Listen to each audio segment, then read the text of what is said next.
கிறிஸ்துவுக்குள் பிரியமான தேவனுடைய விலையேறப்பெற்ற பிள்ளைகளே, கர்த்தராகிய இயேசு கிறிஸ்து நம்ம யாவரையும் ஆசீர்வதிப்பாராக. காட் பிளஸ் யூ பிரியமானவர்களே. இந்த கிரைஸ்ட் ரெவலேஷன் இந்த மெசேஜ் 316வது முறையாக யூடியூபின் வழியாக செய்தியளிக்கும்படியாய் பரிசுத்த ஆவியானவர் செய்த கிருபைக்காக பரிசுத்த ஆவியானவரை கோடி கோடியாக ஸ்தோத்திரிக்கிறேன். இந்த செய்தியானது குற்றம் சாட்டினவர்கள் எங்கே, குற்றம் சாட்டினவர்கள் எங்கே என்பதை குறித்து பரிசுத்த வேதாகமத்திலே பரிசுத்த ஆவியானவர் பேசினதை இப்பொழுது நாம் பார்க்க போகிறோம். தயவு செய்து முழுமையாய் பாருங்கள், முழு ஆசீர்வாதங்களை பெற்றுக்கொள்ளுங்கள். 2 நிமிஷம் பார்த்துட்டு கட் பண்ணாதீங்க. இதை செஞ்சு முழுசாக நீங்கள் பார்த்தீங்கன்னாக்கா முழு ஆசீர்வாதங்களை கர்த்தர் நிச்சயமாய் தருவார். ஆகவே நீங்கள் முழு வார்த்தையை கேளுங்கள். மிக அற்புதமான ஒரு செய்தி. அநேகருக்கு அனுப்புங்கள், அநேக கிறிஸ்தவர்களுக்கு அனுப்புங்கள், நண்பர்களுக்கு அனுப்புங்கள், உறவினர்களுக்கு அனுப்புங்கள், அநேக ஊழியக்காரர்களுக்கு அனுப்புங்கள். இது மிகவும் பிரயோஜனமான ஒரு செய்தி. ஆகவே குற்றம் சாட்டினவர்கள் எங்கே என்பது செய்தியை நாம் முழுமையாய் பார்க்க வேண்டும். கர்த்தர் உங்களையும் அடியனையும் யாவரையும் கர்த்தர் ஆசீர்வதிக்கட்டும். அல்லேலூயா. சரி, நாம் செய்தி கடந்து செல்வோம். நீங்கள் பரிசுத்த வேதாகமத்தை பிரித்து நீங்கள் லேவி 20ஆம் அதிகாரம் 10ஆம் வசனத்தை கூர்ந்து கவனியுங்கள். லேவி 20ஆம் அதிகாரம் 10ஆம் வசனம். அங்கே வார்த்தை சொல்லுகிறது, ஒருவன் பிறனுடைய மனைவியோடு விபச்சாரம் செய்தால் பிறன் மனைவியோடு விபச்சாரம் செய்த அந்த விபச்சாரனும் அந்த விபச்சாரியும் கொலை செய்யப்பட கடவார்கள் என்று பரிசுத்த வேதாகமத்திலே தீர்க்கதரிசிகளால் எழுதப்பட்டுள்ள வார்த்தை அங்கே இருக்கிறது. நீங்களாம் பார்க்கலாம். ஆக தேவனுடைய சத்தியம் என்ன சொல்லுதுன்னு நீங்கள் கேட்டிங்கனாக்கா, இப்போ ஃபார் எக்ஸாம்பிள் நான் வேறொரு புருஷனுடைய மனைவி கிட்ட நான் சிநேகம் வச்சு அவளோடு நான் விபச்சாரம் செய்தேன்னு கேட்டிங்கனாக்கா, நான் ஒரு விபச்சாரக்காரன், அவள் ஒரு விபச்சாரக்காரி.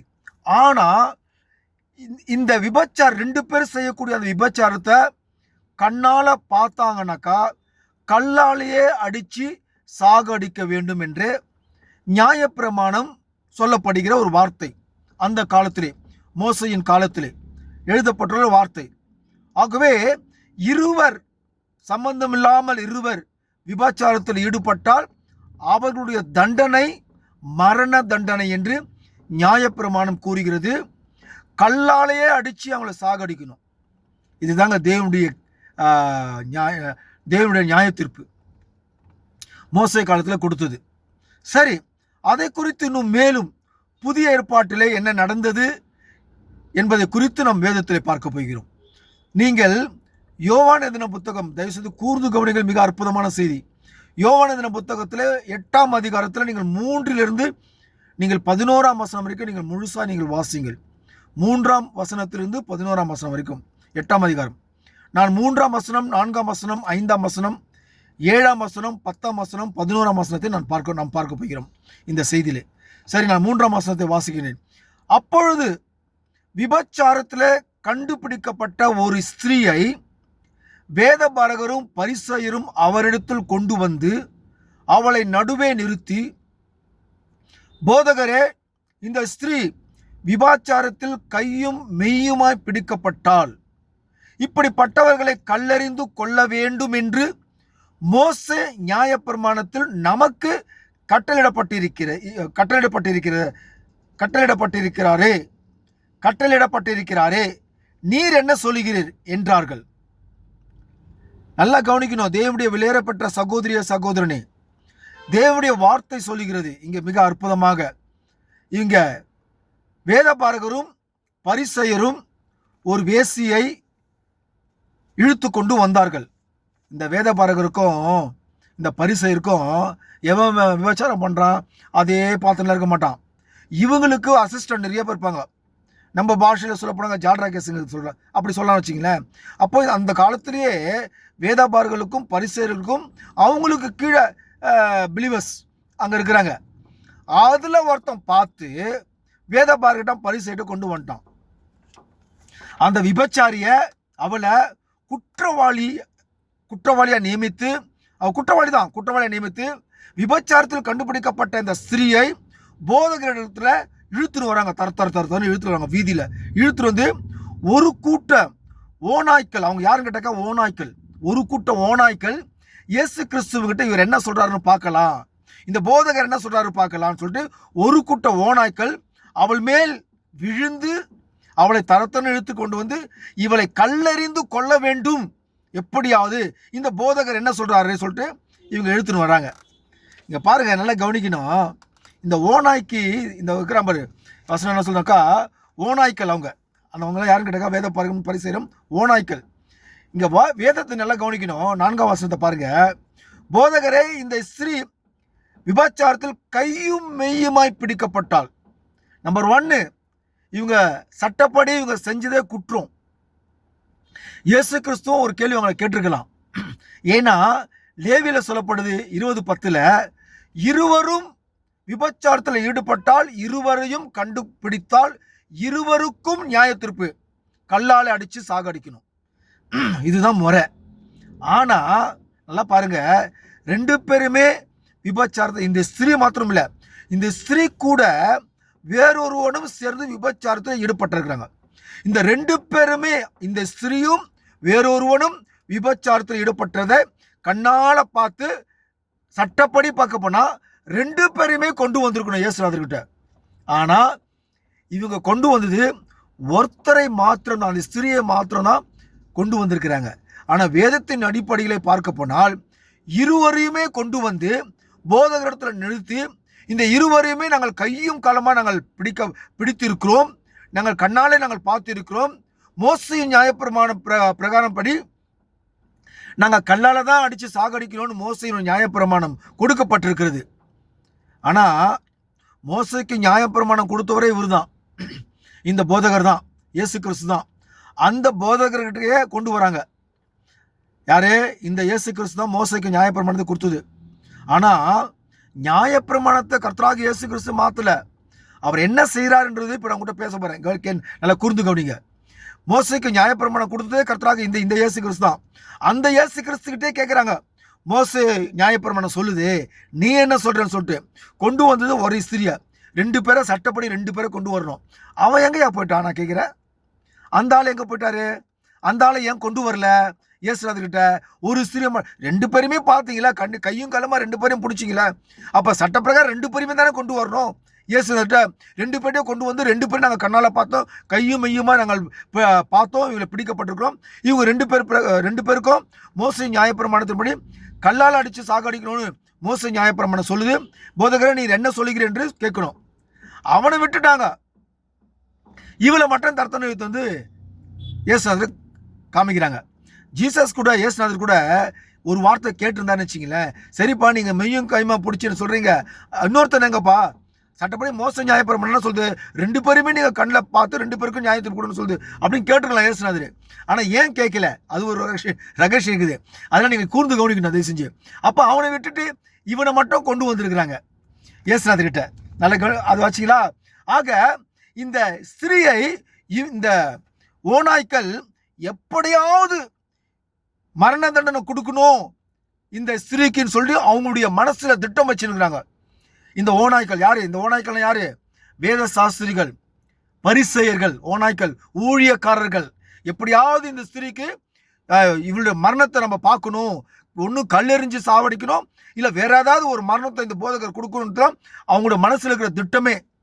இவளை விடுதலையாக்கணும், இவளுக்கு விடுதலையாக்கிடணும், அந்த மாதிரி மனத்தாற்றல இவங்களுக்கு இல்லை. உடனே இயேசுநாதர்கிட்ட கொண்டு வந்து விட்டாச்சு. சரி, 7ஆம் வசனம் பாருங்க. அவங்க வந்து ஓயாம கேட்டு நிற்கிறாங்க.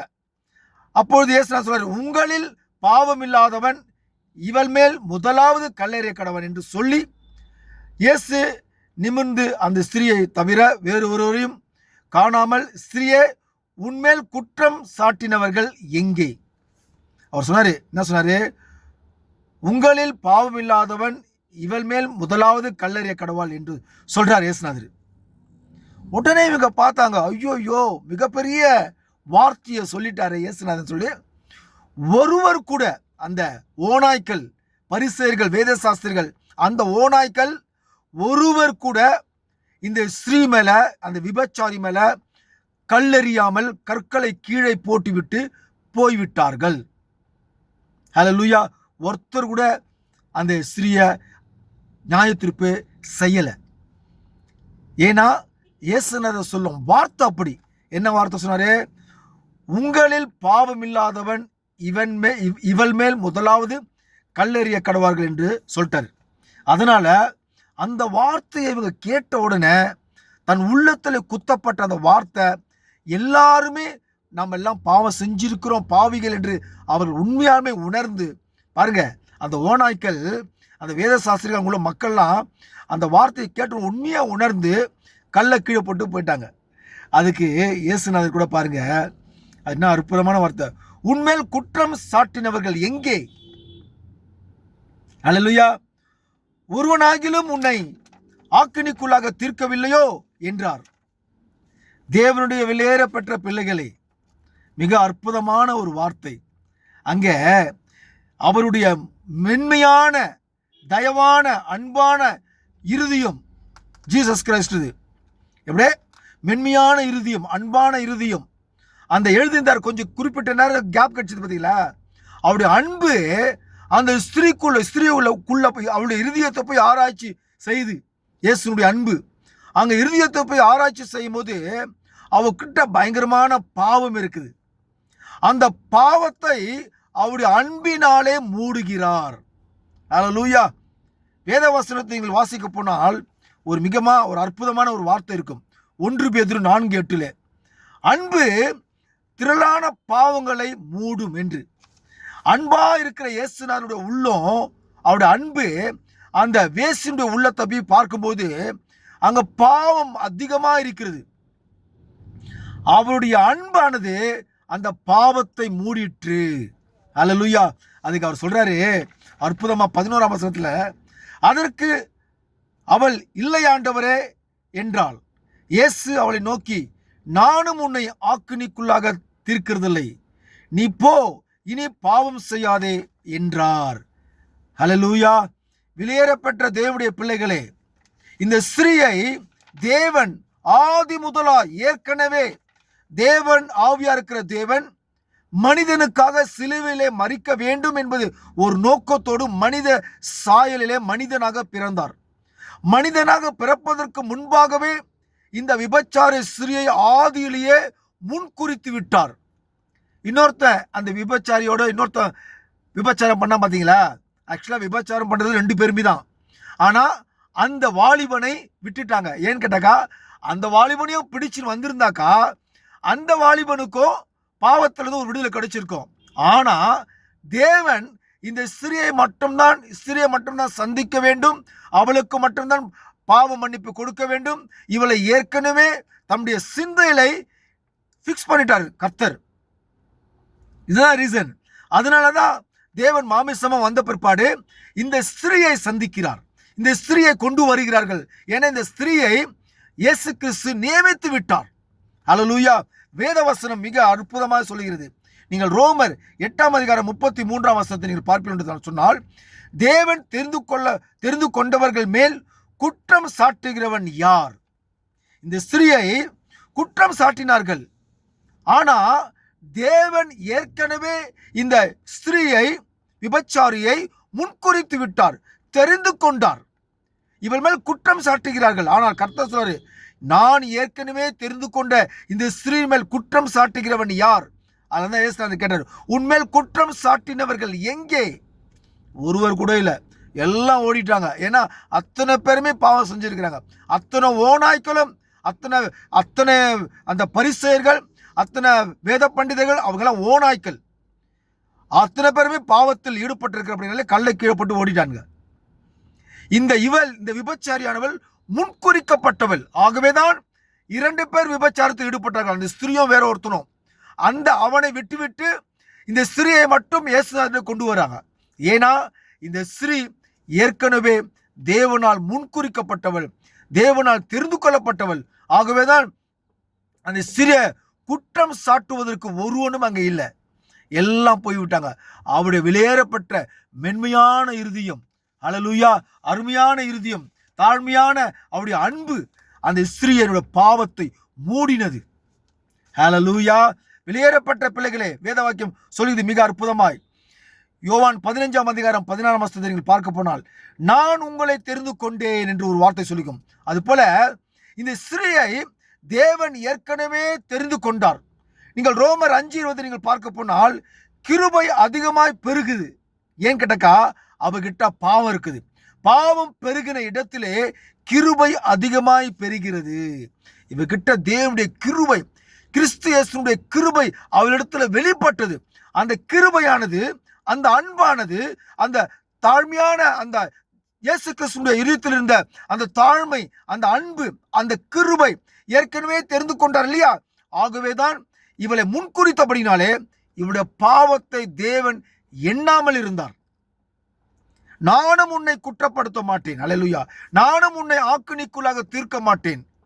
ஏன்னா நானும் இந்த உலகத்தின் பாவத்தை சுமர்ந்திருக்கிறேன். இப்போ நான் இன்னும் உலகத்தின் பாவத்தை சிலுவில மறுக்கல. உலகத்தின் பாவங்களை எல்லாம் நான் இப்போ சுமந்து வைத்திருக்கிறேன். ஆனாலும் கூட உன்னுடைய பாவங்களை மன்னிக்க எனக்கு மட்டும்தான் அதிகாரம் உண்டு. இந்த இயேசு கிறிஸ்து ஏற்கனவே இவளை முன்குறித்திருக்கிறபடினாலே, தெரிந்து கொண்டிருக்கிறபடினாலே, அந்த 2 பேர்ல இந்த ஸ்திரியை மட்டும்தான் இவங்க கொண்டு வராங்க. ஏன்னா தேவனுடைய கட்டளை இந்த ஸ்திரியை மட்டும்தான். அவருடைய கிருபை பாருங்க, இருவரில் ஒருவர். இதை குறித்து எவ்வளோ பெரிய செய்தி சொல்லலாம். ஆனால் இந்த செய்தி தான் பேசணும்னு கர்த்தருடைய ஆவியானவர் எனக்குள்ள பேசுறதுனால இந்த செய்தியை மட்டும் தான் பேசுகிறேன். ஏன்னா ரொம்ப அற்புதமான செய்தி. 2 பேரில் ஒருத்தியை மட்டும்தான் அவங்க கொண்டு வராங்க இயேசுநாதர்கிட்ட. சட்டப்படி 2 பேரையுமே கொண்டு வரணும். நாங்கள் கையும் காலமாய் பிடித்திருக்கிறோம் இந்த 2 பேரையுமே. ஆகவே இந்த 2 பேருக்கு என்ன நியாயத்திருப்ப தர? மோசே நியாயப்பிரமாணத்தின்படி. அல்லேலூயா. ஆனால் அந்த ஒருத்திக்கு தான் தேவனுடைய கிருபை இருந்தது. அந்த ஒருத்தியை தான் தேவன் ஏற்கனவே நியாயத்திருப்பு, ஏற்கனவே உலகம் தோன்றுவதற்கு முன்பாகவே இந்த ஸ்திரியை தேவன் தெரிந்து கொண்டார். ஜீவ புஸ்தகத்தில் எழுதிவிட்டார். இனி பாவம் செய்யாத நீ போன்னு சொன்னார் பார்த்தீங்களா? அப்பவே அந்த ஸ்திரீ நீதிமான் ஆக்கிட்டார் கர்த்தர். அல்லேலூயா. மிக அற்புதமான ஒரு வார்த்தை சொல்லப்படுகிறது பாருங்க. நீங்கள் ரோமர் 8 நீங்க வாசிக்க போனாக்கா, தேவனுக்கிட்ட அவருடைய பட்சபாதத்துல, தேவனிடத்துல அவள் கிருபை பெற்று அவருக்கு நான் வாசிக்கிறேன். தேவன் தம்முடைய பட்சத்தில் இருந்தால் நமக்கு விரோதமாக இருப்பவன் யார்? அப்ப இந்த ஸ்திரீக்கு விரோதமாக அந்த ஓநாய்க்கள், பரிசேயர்கள், வேத பண்டிதர்கள் ஒருவர் கூட இல்லை. ஏன்னா அந்த ஸ்திரீ கிட்ட அவருடைய பட்சத்திலே இயேசு கிறிஸ்து அமர்ந்திருக்கிறார். ஆகவே அந்த ஸ்திரீக்கு விரோதமாய் ஒருவன் கூட குற்றம் சாட்ட முடியவில்லை. அல்லேலூயா. இந்த ஸ்திரீக்கு தேவனுடைய கிருபை இருக்கிறது. அவள் முன்குறித்து விட்டார் இயேசுநாதரே. அல்லேலூயா. அருமையான தேவனுடைய பிள்ளைகளே, ஆக இந்த இயேசு கிறிஸ்து நீங்க பாத்தீங்கன்னாக்கா நியாய தீர்ப்பு மாத்தவே இல்லை. ஏற்கனவே மோசஸுக்கு கொடுத்தவர் இவர் தான். இயேசு கிறிஸ்து தான் மோசஸுக்கு கொடுத்தாரு. என்ன கொடுத்தாரு? விபச்சாரத்தில் கண்டுபிடிக்கப்பட்டால் கையும் காலமா நீங்கள் பிடிக்கப்பட்டீங்களா, கல்லால் அடிச்சு சாகடிக்கணும்னு மோசைக்கு நியாய தீர்ப்பை கொடுத்துறே இவர் தான். ஆகவே இந்த இயேசுநாதர் அந்த நியாய தீர்ப்பை மாற்றவில்லை. அந்த நியாய தீர்ப்பை இன்னும் அதிகமாக பெருக்கினார், அதிகமாக்கிட்டார், பெருசாக்கிட்டார். அந்த நியாய தீர்ப்பை எப்படி பெருசாக்கினார் கேட்டீங்கன்னாக்கா, இயேசுநாதர் சொல்றாரு, நான் கொடுத்த மோசஸுக்கு நியாய தீர்ப்பு இருவரையும் நீங்க கண்ணால பார்த்தீங்கன்னாக்கா, இருவரையும் அந்த விபச்சாரக்காரனையும் கல்லால் அடிச்சு சாகடிக்கணும் நான் தான் கொடுத்தேன். அல்ல, இப்ப அந்த நியாய தீர்ப்பை எப்படி பெருசாக்குறான்னு கேட்டாக்கா, இயேசுநாதர் இப்ப அவர் சொல்றாரு, நீங்கள் அல்லேலூயா மத்தேயு 5 நீங்கள் 28 வாசித்து பாருங்க. நான் உங்களுக்கு சொல்லுகிறேன், ஒரு ஸ்திரியை இச்சையோடு பார்க்கிற எவனும் தன் இருதயத்தில் அவளோடு விபச்சாரம் செய்ததாயிற்று. தேவனுடைய விலையேறப்பட்ட சகோதரியே, தேவனுடைய விலையேறப்பட்ட சகோதரனே, அருமை சகோதரிகளே, ஆண்டவர் இயேசு கிறிஸ்து சொல்றாரு, ஒரு ஸ்திரியை இச்சையோடு ஒருவன் பார்ப்பான் என்று சொன்னால் தன்னுடைய இருதயத்திலே விபச்சாரம் செய்ததாயிற்று. ஏற்கனவே சொன்னார் பழைய ஏற்பாட்டில் மோசஸ் கிட்ட கொடுத்தார் நியாயப்பிரமாணம். என்ன நியாயப்பிரமாணம்? 2 பேர் விபச்சாரம் பண்ணாக்கா கல்லெறிஞ்சு சாகடிக்கணும்னு சொன்னார். இப்போ 2 பேர் விபச்சாரம் பண்ணாதான் கல்லெறிஞ்சு சாகடிக்கணும் நியாய தீர்ப்பு இல்லை. கண்ணால பார்த்து தன் இருதயத்தில் இச்சையோடு பார்த்தாலுமே அவளோடு விபச்சாரம் பண்ணியாட்டுன்னு இயேசுநாதர் சொல்றாரு. இன்னும் அந்த நியாய தீர்ப்பு, மோசை கொடுத்த நியாய தீர்ப்போட இது மிகவும் பயங்கரமா இருக்குது. பெருசாக்கிட்டார் நியாய தீர்ப்பை. அது வேண்டாம்னு ஆண்டவர் சொல்ல, பெருசாக்கிட்டாரு. இன்னைக்கு சபையாகிய இன்றைய காலத்தில் இருக்கிற ஒவ்வொரு சபையும் ஆவிக்குரிய விபச்சாரம் செய்து கொண்டிருக்கிறது. நீங்கள் வெளிப்படுத்துற புத்தகத்தை நீங்க வாசிக்க போனால், வேசியனும் தாய் ஒருத்தி இருக்கிறா. அவருடைய உபதேசத்துல நீங்க எல்லா சபையும் கேட்டு இருக்கிறாங்க. நான் பல வீடியோல பேசியிருக்கிறேன். ஆகவே இன்று உலகத்திலே அவிவிசுவாசமா இருக்கிற இந்த உலகத்திலே அவிவிசுவாசம் உள்ள சபை மத்தியிலே இன்றைக்கு ஆவிக்குரிய விபச்சார சபையை அத்தனையுமே தேவன் கடைசி நாட்களே கல் மழையை கொண்டு வந்து அந்த கல் மழை ஒவ்வொன்றுமே 1000 பவுண்டு மன்னிக்கணும் 100 பவுண்டு எடை உள்ள கற்களை தேவன் வானத்திலிருந்து பொழிய பண்ணுவார். ஹல்லேலூயா. 100 பவுண்டு எடை உள்ள கற்களை, மழை கற்களை வானத்திலிருந்து பொழிய பண்ணும்பொழுது இந்த பூமியில் இருக்கிற ஆவிக்குரிய விபச்சார சபையை அத்தனையுமே கற்களால் மழை கற்களாலே கீழே விழ வைத்து மொத்த பெரிய சாகடிப்பார். தேவனுடைய சபையே, தயவு செய்து மனம் திரும்புங்கள். இதெல்லாம் தேவனுடைய வார்த்தை நிறைவேறும். ஆகவே தேவனுடைய விலையேறப்பெற்ற சபையே, இன்றைக்கு ஆவிக்குரிய விபச்சார சபையாய் காணப்படாமல் நீங்கள் மனம் திரும்பி தேவனுடைய சத்தியத்திலே உண்மையான வார்த்தையிலே நீங்கள் நிலைநிற்பீர்கள் என்று சொன்னால் அந்த கல் மழையிலிருந்து நீங்கள் தப்பித்துக் கொள்வீர்கள். ஹல்லேலூயா. நீங்க பார்த்தீங்கன்னாக்கா அந்த ஸ்திரீக்கு, விபச்சார ஸ்திரீக்கு தேவனுடைய கிருபை இருந்தது. தேவன் முன்குறித்தாரு.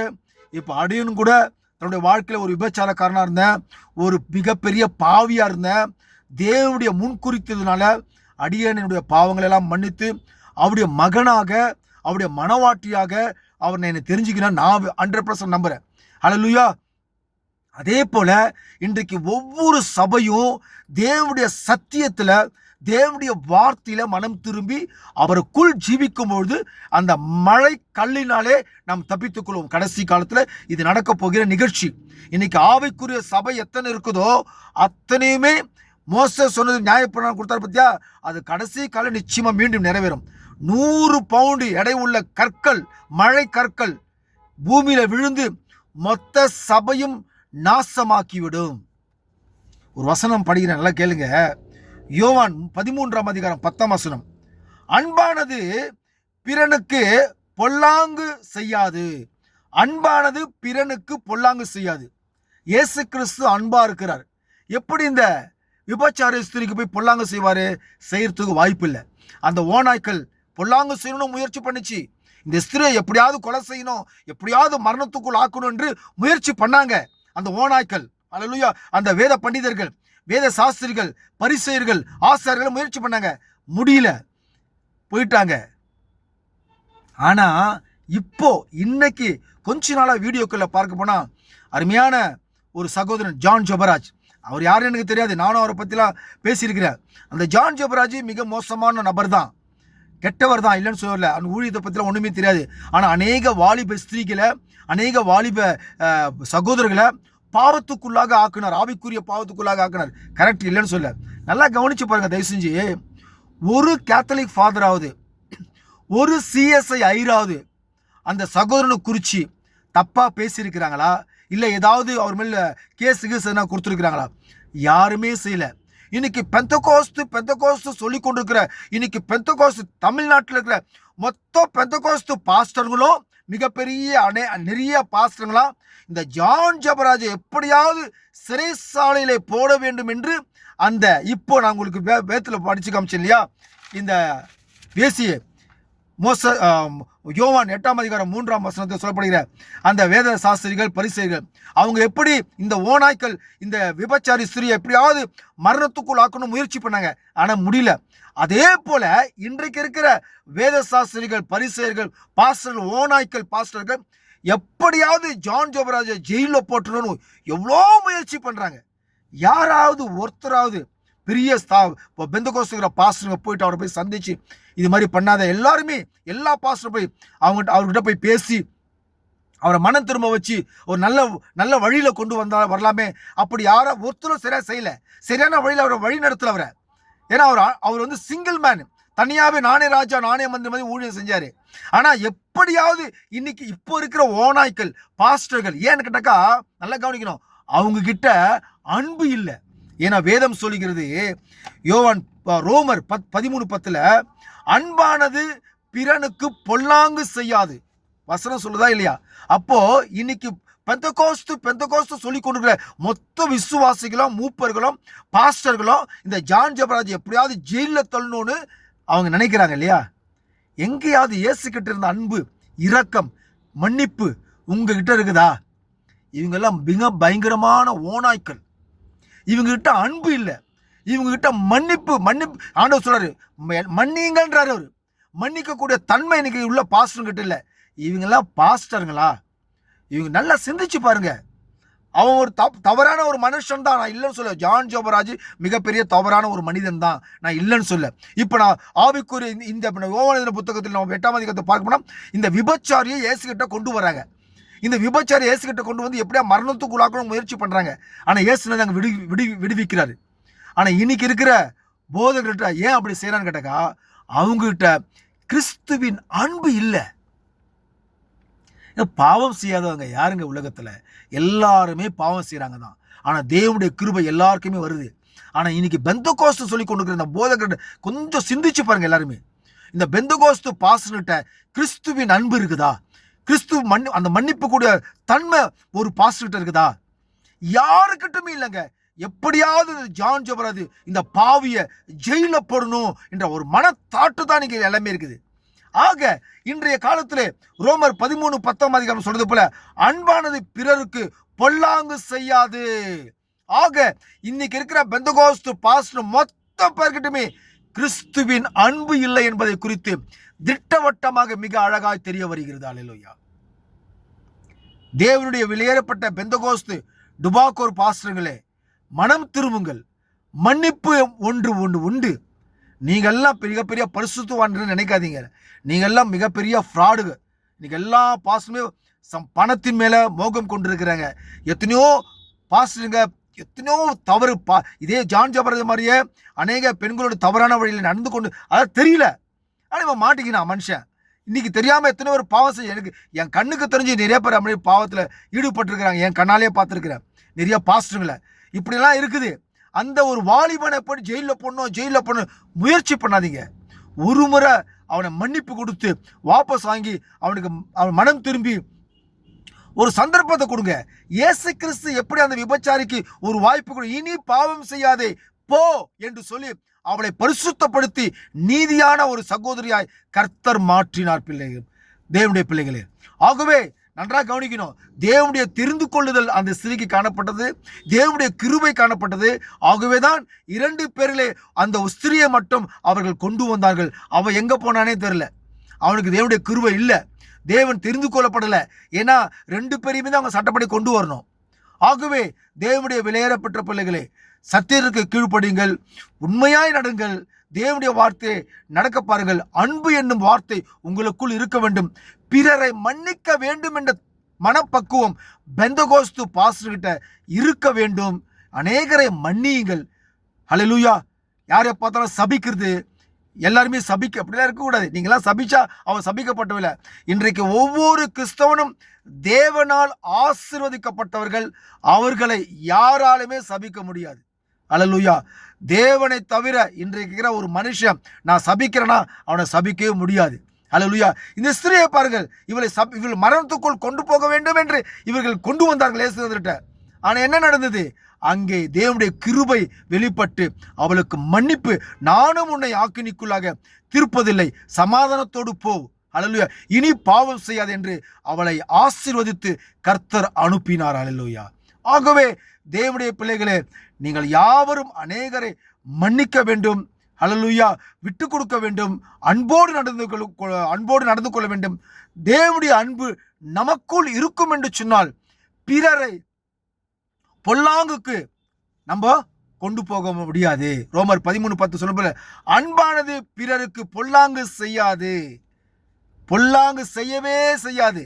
நீ ஒருத்தனுக்கு பொல்லாங்கு செய்யறனக்கா கிறிஸ்துவின் அன்பு இல்லை. ஆகவே அன்புள்ள பிள்ளைகளாக தேவனுடைய அன்பிலே வளர்ந்து, தேவனுடைய அன்பிலே நடந்து, தேவனுடைய அன்பிலே ஜீவிக்க வேண்டும் என்பதுதான் என்னுடைய ஆசையா இருக்கிறது. கர்த்தர் தாமே நம்ம யாவரையும் ஆசீர்வதிப்பாராக. God bless you பிரியமானவர்களே. God bless you.